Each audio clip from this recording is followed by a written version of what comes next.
Another institution letting down children in Massachusetts after enduring taunts and assaults for more than a year. A 13-year-old's parents are now taking action, standing up, hoping to put an end to the abuse this 13-year-old has suffered as a student at Concord Middle School. Emmy Odunzi, the child's father, on the left, has reported his son's mistreatment by classmates on 3 separate occasions. He reported this to school officials. However, despite assurances from the school's principal, Justin Cameron on the right, about disciplinary action, no meaningful resolution has occurred according to the parents. Let me give you details of the abuse and you conclude yourself. The most recent incident transpired when the teen's participation in a football game with other kids. Look, that's the monkey in the middle, end quote. A white child yelled to his friend. According to the Boston Globe, the taunting quickly escalated when the boy grabbed a makeshift whip and allegedly said, "Hey, let's whip Odunzi's son because he's black." The father states that the ringleader of the bigotry was still present at school on Friday, October 6th, according to him. The principal mentioned that the child was in school because, but was facing an in-school suspension. One of the first acts of violence Odunzi's son endured occurred when a white girl at the school slapped him across the face.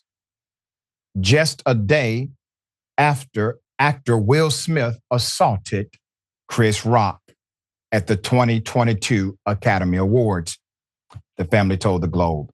The young man's father, who has since retained legal counsel, believes this incident was also racially motivated. Not only has the family secured a lawyer, but the family has filed reports with the Concord Police Department. So let me give you the response from the school system. The school's spokesperson, Thomas Lucy, made a statement about the radicalized violence on campus, but was careful not to address the specific case in question. Instead, the representative submitted links to the school's 5-year strategic plan and a plan for diversity, equity, inclusion, belonging, and anti-racism for the academic community. The third part of the plan aims to foster an, quote, inclusive culture through regular teaching development and celebrating diverse cultures. So let me give you some past incidents. Nevertheless, the schools have faced a similar situation previously. So in 2020, Black parents of Concord's Metco Families Collective urged officials to address racial injustices their children faced on campus. One Metco mom, Akil Obas, said at a March 2022 Concord Carlisle Joint School Committee meeting that there are microaggressions the Black students feel that they do not understand.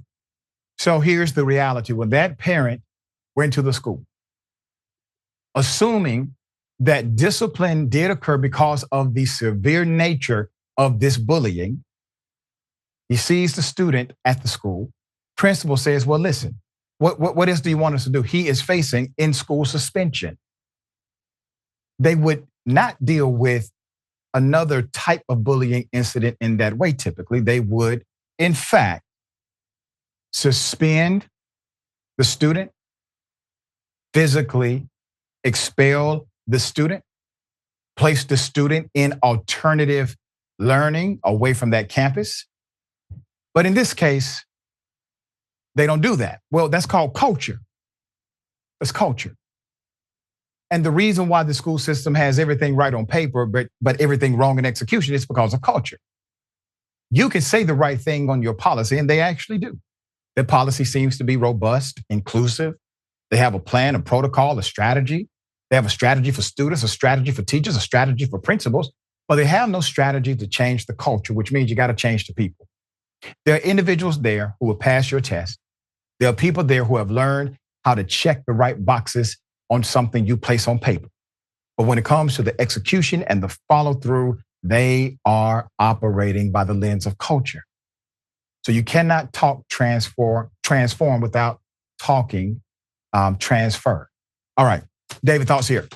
I'm so glad that you talk about the culture of the school, because I think if it's one incident and it's just one isolated incident, then fine, that's a one-off and somebody made a lapse in judgment or there was a mistake made. But when this happens over and over and over again, there is a pattern, and patterns are created because of the culture of the people who are running the school, because of how they're enforcing or not enforcing things. And every time I see a sort of pattern of this, it just blows my mind. I mean, they have been warned about this before. They've been asked to deal with this. They have the right policies, as you point out, but for some reason they can't execute and try to make sure that the school is safe and a learning environment for everybody.